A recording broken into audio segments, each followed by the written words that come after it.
Hi అండి, అందరికీ నమస్కారం. Welcome to my YouTube channel. ఈ వీడియోలో ఇప్పుడే అందిన వార్త అండి. షర్మిలకు భారీగా షాక్ ఇచ్చిన కాంగ్రెస్ పదవి నుంచి తొలగింపు అయితే అంటున్నారు. వివరాలు వీడియోలో తెలుస్తున్నాం.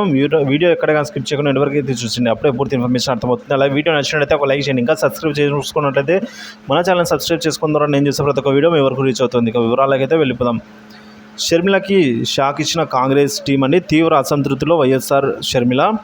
సో భారతదేశంలో 544 లోక్సభ స్థానాలు ఉన్నాయి. ప్రస్తుతం ఈ స్థానాల్లో ఎన్నికలు జరగనున్నాయి. మే 13వ తేదీన అంటే రేపు తెలంగాణ మరియు ఆంధ్రప్రదేశ్ రాష్ట్రాల్లో పదుల సంఖ్యలో లోక్సభ స్థానాలకు ఎంపికలు జరగనున్నాయి. ఈ క్రమంలో ప్రధాని నరేంద్ర మోడీ, కాంగ్రెస్ అగ్రనేత రాహుల్ గాంధీ తెలుగు రాష్ట్రాల్లో పర్యటిస్తూ ఉన్నారు. అయితే ఈసారి కాంగ్రెస్ పార్టీ 328 స్థానాల్లో మాత్రమే పోటీ చేస్తోంది. అన్ని స్థానాల్లో అభ్యర్థులను నిలబెడితే మోడీపై గెలవడం కష్టమని, అలాంటిది 60% సీట్లలోనే పోటీ చేస్తే గెలుపు దాదాపు అసాధ్యం అని అయితే అంటున్నారు. గెలవడం దాదాపుగా అసాధ్యం అయితే చెప్తున్నారు. సో నిలబడిన అన్ని చోట్ల కాంగ్రెస్ గెలవదు.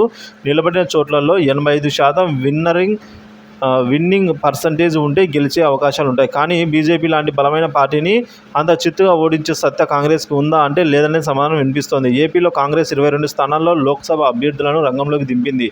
ఇన్ని స్థానాల్లో పోటీ చేస్తున్న కాంగ్రెస్ నుంచి అయితే పెద్ద నేతలు ఎవరు ఏపీకి రాలేదు. రాహుల్ గాంధీ షర్మిల కోసం వచ్చారు, కానీ వెంటనే వెళ్ళిపోయారు. రాహుల్ షర్మిలకి ఓటు వేయాలంటూ ఒక సభలో చెప్పారు.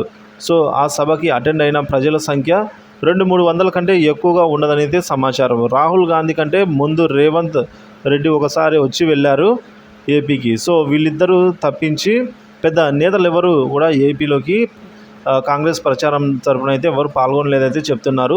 ఇక సిద్ధరామయ్య, డీకే శివకుమార్ లాంటి పెద్ద నేతలు కూడా ఎవరు ఆంధ్రప్రదేశ్కు వచ్చిన దాఖలాలు ఏవి లేవో. నిజం చెప్పాలంటే కాంగ్రెస్కి చెందిన కేంద్ర నాయకులు చాలామంది ఉన్నారు. వారిలో ఒక్కరు కూడా షర్మిలకి సపోర్టుగా ప్రచారానికి రాలేదని చెప్తున్నారు.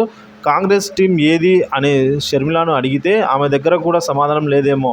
సో వైఎస్ఆర్ కూతురుని అంటూ ఈమె ఎంతో ప్రచారం చేస్తూ బాగానే విమర్శలు చేస్తూ ఉన్నారు. కానీ కాంగ్రెస్ టీం ఆమె కోసం ఏపీలో దిగకపోవడం నిరాశ పరిచే అంశం అండి. సో అలాగే తీవ్ర సంతృప్తి చెందే అంశమే.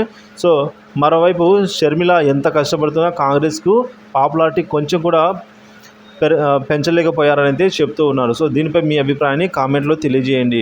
సో ఈ విధంగా షర్మిలకు షాక్ ఇచ్చిన కాంగ్రెస్ తీవ్ర అసంతృప్తులు అయితే వైఎస్ఆర్ బిడ్డ.